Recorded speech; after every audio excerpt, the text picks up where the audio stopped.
Whereas what I'm proposing is not to be passively content or actively discontent. I propose you to be actively content, right?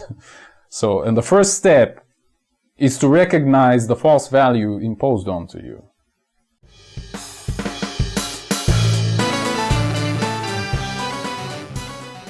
Greetings, this is Eugene the Philosopher, the greatest living philosopher after the unfortunate passing of Quentin Robert D. Nameline, who has been the greatest living philosopher before me. This is the, how we may pompously call it, like the last motivational video you need to see, or something to that effect, alright? So, I've seen one video which I really liked, like one motivational video recently, and this video of mine is sort of like my reflection upon it, alright? Because I kind of agree with the main premise. I'm gonna link it in the description so you may watch it as well. So, my kind of rumination about it, and you don't have to watch it, but still, my video is informed by it to some degree at the very least. So I would claim that most people are passively content, what I would call, as in they live lives that they actually kind of dislike, alright? But they do not do anything to change these lives, right?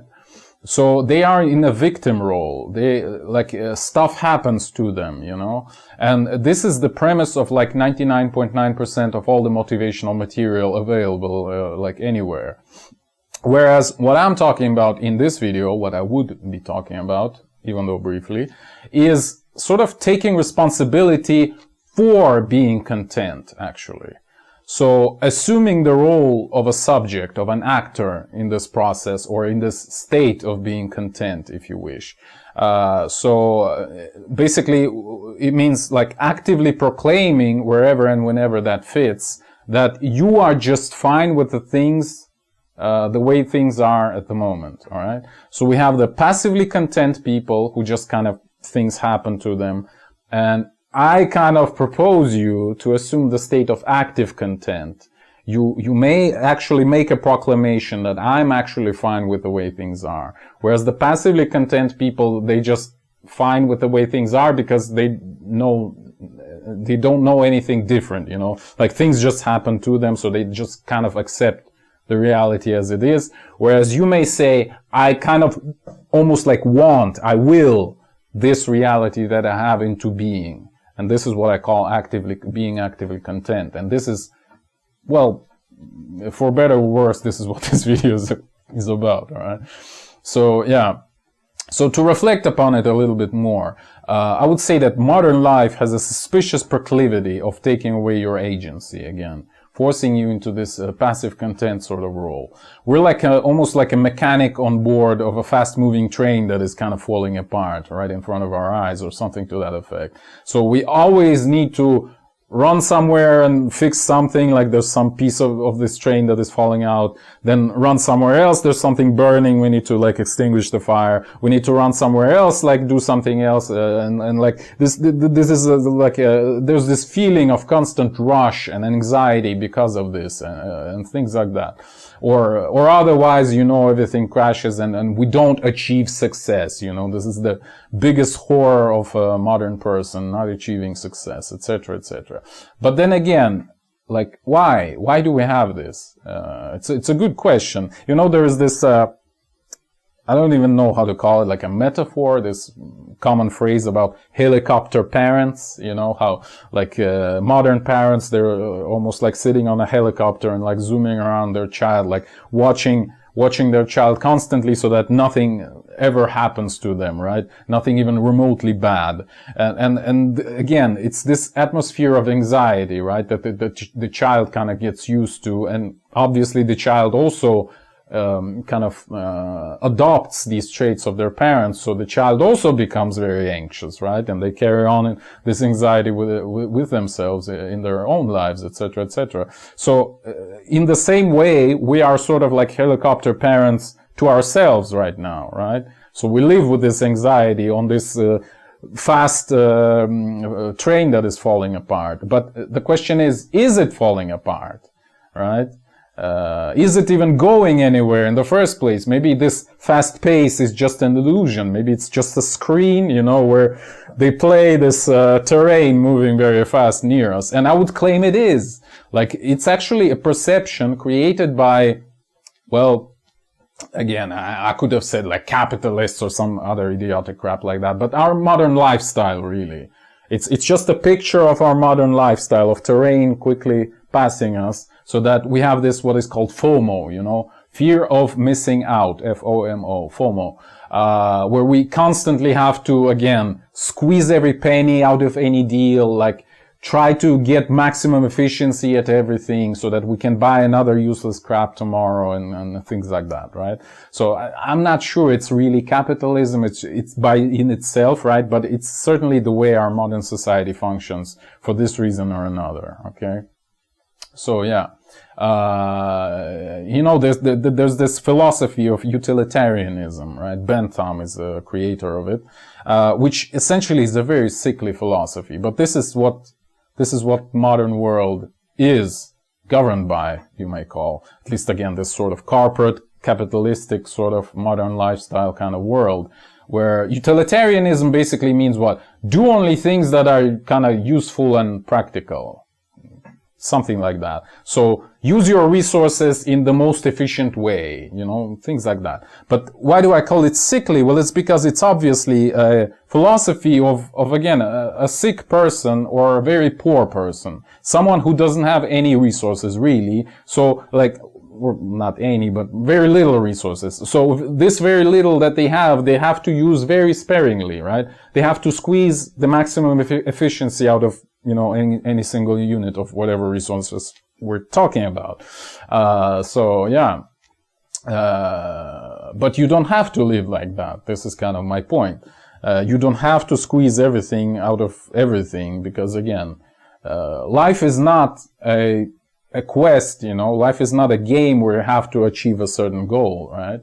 Life is something much more complex and multidimensional. Whereas if we're focusing on this utilitarian aspect, we're missing most of it, actually. We're missing most of life, okay? Especially when we're talking about things like money, right?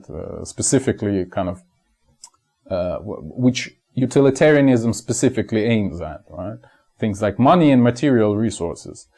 Because at least with respect to them, I mean, including your own time and things like that, your attention, at least with respect to them, you can make an assessment of what would be the most efficient way of spending it. Because again, there's tangible, numerically measurable way of evaluating this efficiency, right? Whereas in actually most important aspects of life, there are no numbers you can ascribe to them, right?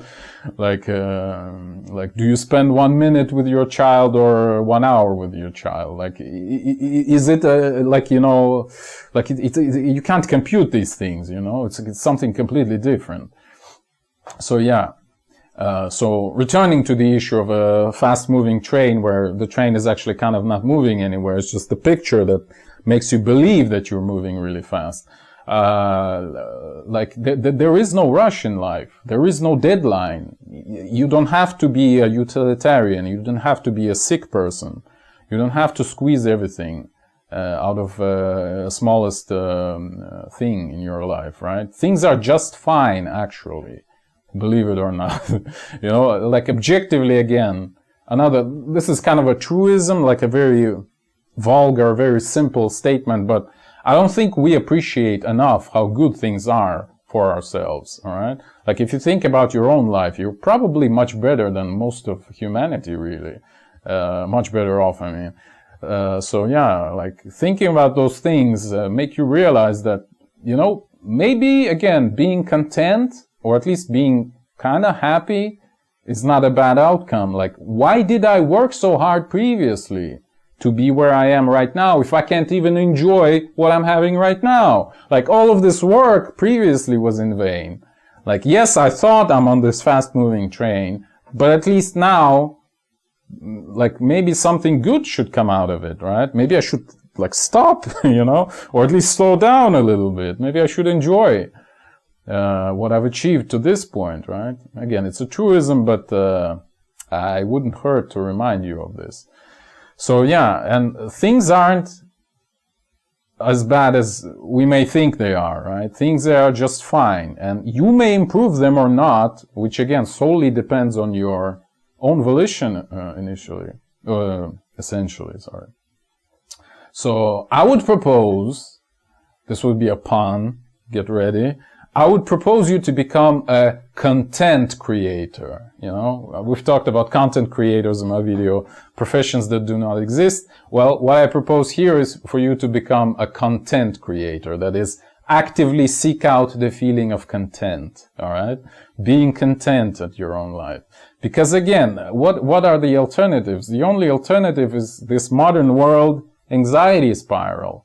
And here's another small thing, maybe not such a small thing actually, that I want to talk about, is these forced values. Like we've already talked about how modern society sort of impacts us with its values, with its essentially utilitarian values, because people outside you in capitalistic society, in modern society, they only see you as a number essentially, right? You are only valued as your wallet essentially, right? You're just a number for them, and therefore, I mean, not exactly therefore, but accordingly, they perceive you as a utilitarian tool, essentially, right? Not all modern people, obviously, but, you know, people who want to sell you something, essentially, right? So, for them, you're just a number, you're just a source of money, really, and that's why they're trying to squeeze as much money from you as they can, right? However, again, life is not just money. In fact, money is like 1% of life, you know.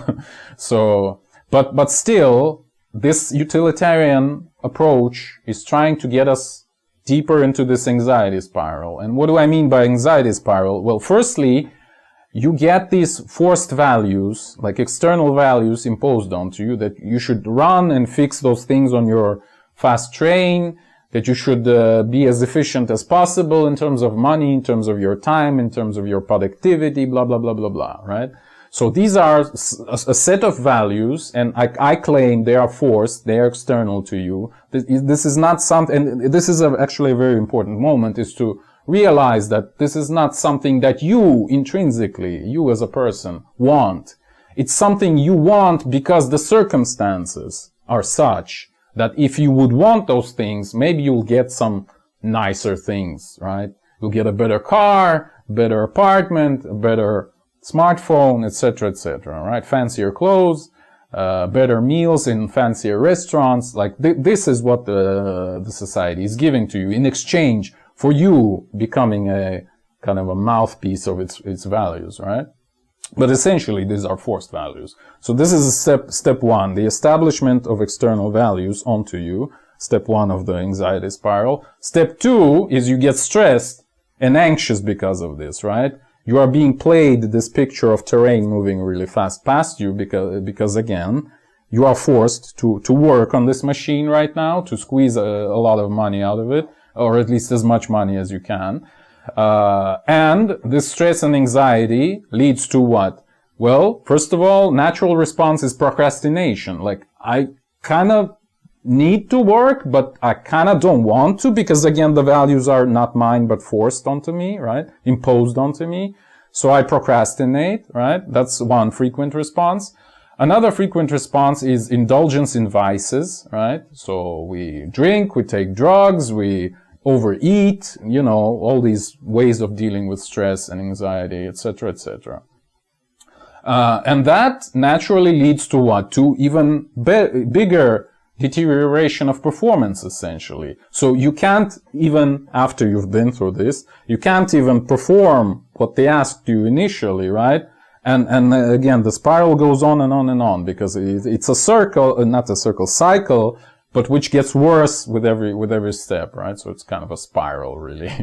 So yeah. And the way, how do you get rid of that? Well, you get rid of the forced values first and foremost, right? You realize that this is not something that you want, you as a you know, conscious force in this, I don't know, play, in this dance of life, right? It's not something that you want, but rather something that other people want from you. And again, only in this sort of societal structure that we have right now, etc., etc. So yeah.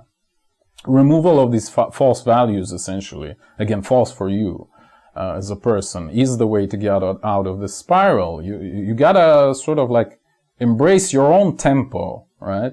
First of all, realizing that the train isn't going anywhere. It's just a picture that the society plays in front of you.